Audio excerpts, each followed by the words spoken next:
ಒಂದು ಮಾತನ್ನು ನಾನು ಈ ಸಂದರ್ಭದಲ್ಲಿ ಹೇಳಲಿಕ್ಕೆ ಬಯಸ್ತಾ ಇದ್ದೇನೆ. ಕಾಂಗ್ರೆಸ್ನ ಸಿದ್ದರಾಮಯ್ಯ ಆ್ಯಂಡ್ ಟೀಮ್ ಮತ್ತು ಈ ಜಿಲ್ಲೆಯಲ್ಲಿ ಐವನ್ ಡಿಸೋಜ ಆ್ಯಂಡ್ ಟೀಮ್ ಅವರಿಗೆ ಬಿ ಜೆ ಪಿಯವರನ್ನು ಕಂಡ್ರೆ ಹೆದರಿಕೆ. ಅದಕ್ಕಾಗಿ ಬಿ ಜೆ ಪಿಯವರ ಮೇಲೆ ರೌಡಿ ಶೀಟರನ್ನು ಹಾಕಬೇಕು ಅಂಥೇಳಿ ಅವರಿಗೆ ಭಾಳ ಆಸೆ ಇದೆ. ನಾನಿವತ್ತು ಒಂದು ಮಾತನ್ನು ಕಾಂಗ್ರೆಸ್ನ ಐವನ್ ಡಿಸೋಜ ಅವರಿಗೆ ಹೇಳಲಿಕ್ಕೆ ಬಯಸ್ತಾ ಇದ್ದೇನೆ.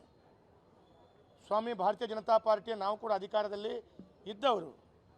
ಯಾವುದೇ ಕಾಂಗ್ರೆಸ್ನ ನಾಯಕರ ಮೇಲೆ, ಯಾವುದೇ ಕಾಂಗ್ರೆಸ್ನ ಶಾಸಕರ ಮೇಲೆ ದಬ್ಬಾಳಿಕೆ, ಕಾರ್ಯಕರ್ತರ ಮೇಲೆ ಕೇಸ್ ಹಾಕಿ ದಬ್ಬಾಳಿಕೆಯನ್ನು ಯಾವತ್ತೂ ಮಾಡಿಲ್ಲ. ಆದರೆ ನೀವು ಮಾಡ್ತಾ ಇರುವಂಥದ್ದನ್ನು ನೀವು ಮಾಡಿ. ನಿಮಗೆ ತಾಕತ್ತಿದ್ದರೆ ನೀವು ಏನು ಬೇಕಾದರೆ ಮಾಡಿ. ಅದನ್ನು ಎದುರಿಸುವಂಥ ಸಾಮರ್ಥ್ಯ, ತಾಕತ್ತು ಭಾರತೀಯ ಜನತಾ ಪಾರ್ಟಿಗಿದೆ. ನಾವು ಎದುರಿಸ್ತೀವಿ. ಆದರೆ ಇವತ್ತು ಒಂದು ಮಾತನ್ನು ಹೇಳ್ತೇನೆ, ಕಾಂಗ್ರೆಸ್ಸಿಗರು ಅಧಿಕಾರ ಕೊಟ್ಟಾಗ ಈ ರೀತಿ ಕೇಸ್ ಹಾಕಿಸ್ಲಿಕ್ಕೆ ಮಾತ್ರ ಅವರಿಗೆ ದಮ್ಮಿರೋದು, ತಾಕತ್ತಿರೋದು. ಪ್ರತಿಭಟನೆ ಹೋರಾಟದಲ್ಲಿ ಅವರಿಗೆ ದಮ್ಮೇ ಇಲ್ಲ. ಅವರಿಗೆ ದಮ್ಮಿಲ್ಲ ಅಂತ ಹೇಳುವಂಥದ್ದು ಅವರು ಒಂದು ರೀತಿಯ ಅವರಿಗೆ ದಮ್ಮಿಲ್ಲ ಅಂತ ಹೇಳುವಂಥದ್ದು ಅವರಿಗೆ ಇವತ್ತು ಅವರ ಸಾಮರ್ಥ್ಯವನ್ನು ಅವರು ತೋರಿಸಿದ್ದಾರೆ. ಹೇಳ್ತೇನೆ ಕೇಳಿ, ಪತ್ರಿಕೆಯಲ್ಲಿ ಐವನ್ ಡಿಸೋಜರ ಮನೆಯಿಂದ ಭಾರತೀಯ ಜನತಾ ಪಾರ್ಟಿಗೆ ಕಚೇರಿಗೆ, ಭಾರತೀಯ ಜನತಾ ಪಾರ್ಟಿ ಕಚೇರಿಗೆ ಮುತ್ತಿಗೆ ಹಾಕ್ತಾರೆ ಅಂತೇಳಂತ ಹೇಳಿದರು.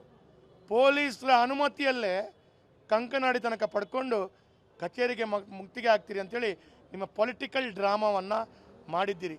ಇಂಥ ಪೊಲಿಟಿಕಲ್ ಡ್ರಾಮಾವನ್ನು ನಿಮ್ಮ DAನ್ನು 75 ವರ್ಷ ಆಡಳಿತದಲ್ಲಿ ನೀವು ಮಾಡಿದ್ದೀರಿ. ಹಾಗಾಗಿ ಇಲ್ಲಿ ಬರಲಿಕ್ಕೆ ನಾವು ಕಾಯ್ತಾ ಇದ್ವಿ. ನಮ್ಮ ಜಿಲ್ಲಾಧ್ಯಕ್ಷರ ನೇತೃತ್ವದಲ್ಲಿ ನಮ್ಮ ಯುವ ಮೋರ್ಚಾದ ಕಾರ್ಯಕರ್ತರು ಎಲ್ಲರೂ, ಮಹಿಳಾ ತಂಡದವರು, ಮಹಿಳೆಯರು ಎಲ್ಲರೂ ಕಾಯ್ತಾ ಇದ್ದರು. ಬಂದರೆ ಅವರಿಗೆ ಯಾವ ರೀತಿ ಸ್ವಾಗತವನ್ನು ಮಾಡಬೇಕು.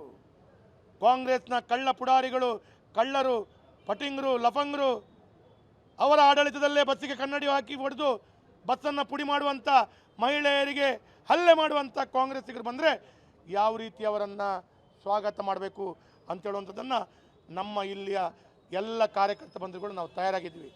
ಬೆಳಗ್ಗೆ 9:30 ಮಧ್ಯಾಹ್ನ 12:30 ಗಂಟೆ ತನಕ ನಾವು ಕೂಡ 400-500 ಜನರು ಇಲ್ಲಿ ಕಾಯ್ತು ಕೂತ್ಕೊಂಡು ಅವರಿಗೆ ಸ್ವಾಗತ ಮಾಡಬೇಕು ಅಂತೇಳಿದರೆ ಅವರಿಗೆ ತಕ್ಕವಾದ ಶಿಕ್ಷೆಯನ್ನು ಯಾವ ರೀತಿಯಲ್ಲಿ ಎದುರಿಸಬೇಕು ನಾವು ಕೂಡ ಎದುರಿಸಲಿಕ್ಕೆ ತಯಾರಾಗಿದ್ದೀವಿ. ಹಾಗಾಗಿ ಬರುವಂಥ ಶಕ್ತಿ ಸಾಮರ್ಥ್ಯ ಅವರಿಗಿಲ್ಲ. ಅದರ ಮೇಲೆ ಹಿಂದುಗಡೆಯಿಂದ ರೌಡಿ ಶೀಟರ್ ಹಾಕಬೇಕು, ಇನ್ನೊಂದು 4 ಪೊಲೀಸ್ ಕೇಸ ಮಾಡಬೇಕು. ಅವರು ಹೇಳಿ ಅಂತ ಹೇಳಲಿಕ್ಕೆ ನಾನು ಒಂದು ಮಾತನ್ನು ಹೇಳ್ತೇನೆ. ಇಡೀ ಕಾಂಗ್ರೆಸ್ ಪಕ್ಷ, ಇಡೀ ಎಲ್ಲ ಮತ ಧರ್ಮದ ಜನರು ಐವನ್ ಡಿಸೋಜರನ್ನು ಟೀಕೆ ಮಾಡ್ತಾ, ಇವರು ಈ ರೀತಿ ಮಾಡಿದರು, ಬಸ್ಸಿಗೆ ಕಲ್ಲು ಬಿಸಾಡಿದರು, ಐವನ್ರು ಯೋಗ್ಯರಲ್ಲ, ಪಟಿಂಗರು ಅಂತೇಳಿ ಕಾಂಗ್ರೆಸ್ನವರು ಹೇಳ್ತಾ ಇರುವಾಗ ಎಲ್ಲ ಜನರು ಅವರನ್ನು ಕೋಪಿತಗೊಂಡಾಗ, ಕಾಂಗ್ರೆಸ್ನ ಇಡೀ ವ್ಯವಸ್ಥೆ ಅವರನ್ನು ಕೋಪಿತಗೊಂಡಾಗ ಅವರ ಮನೆಗೆ ಅವರು ಕಲ್ಲು ಹೊಡೆಸ್ತಾರಲ್ಲ ಸ್ವಾಮಿ, ಅವರ ಮನೆಗೆ ಅವರು ಕಲ್ಲು ಹೊಡೆಸಿ ಸಿಂಪತಿ ಗಿಟ್ಟಿಸ್ಕೊಂಡು ಇವತ್ತು ಪಾದಯಾತ್ರೆಯನ್ನು ನೀವು ಮಾಡ್ತೀರಲ್ಲ ಸ್ವಾಮಿ.